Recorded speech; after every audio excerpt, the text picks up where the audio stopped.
Hey, Mike Swenson here with the Elite Advantage team. One of the things that people ask a lot is, hey, I'm getting into real estate. Should I be a solo agent or should I be on a team? That's a very valid question and one that you should take some time to consider. Obviously, starting a team, I'm a little bit biased here, being a part of the Elite Advantage team, and yet, it's really up to you and what your goals are and what you want to do. If you think about this, if you haven't been exposed to real estate before, when you get your license, you've learned what you need to do to have your license, yet you really haven't learned what it takes to be a real estate agent. What does my schedule look like? What's all the things that I have to learn? And a lot of times I give people an example, like let's say you were looking to start a restaurant.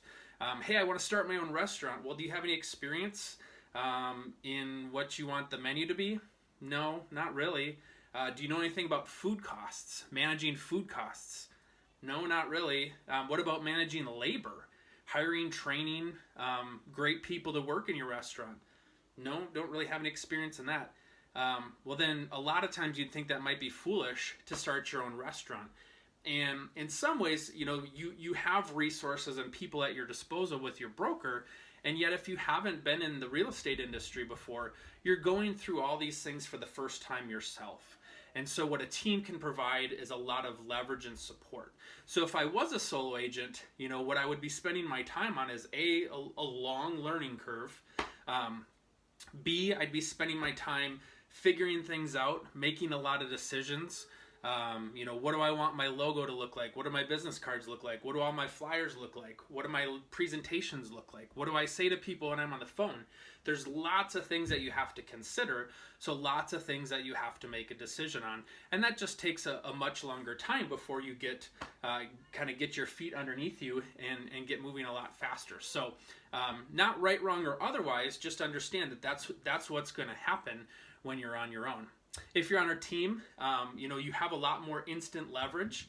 You've got people on your team that are already telling you the best practices. Plug in and do this. Use this CRM for your database.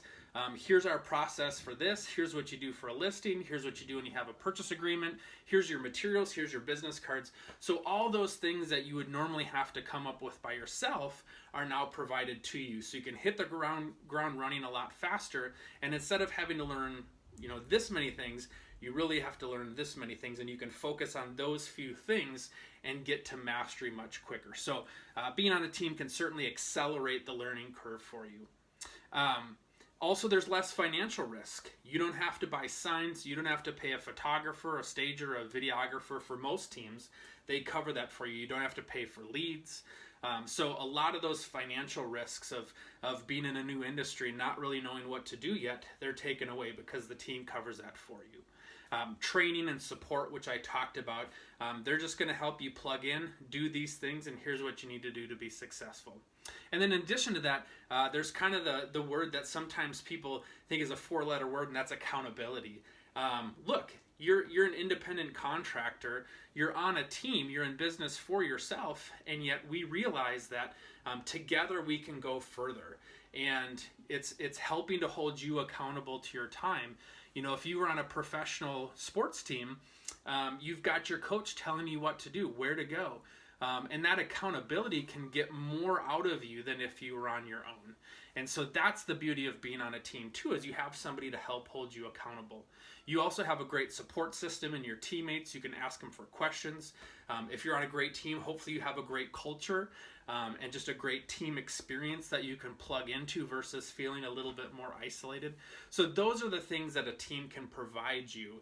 And yet at the same time, there's a lot of great successful solo agents out there that make the leap from another career as a solo agent, and that's fine too. So hopefully that gives you a chance to just think about some of the things that are important to consider when deciding whether to be on a team or whether to be a solo agent on your own.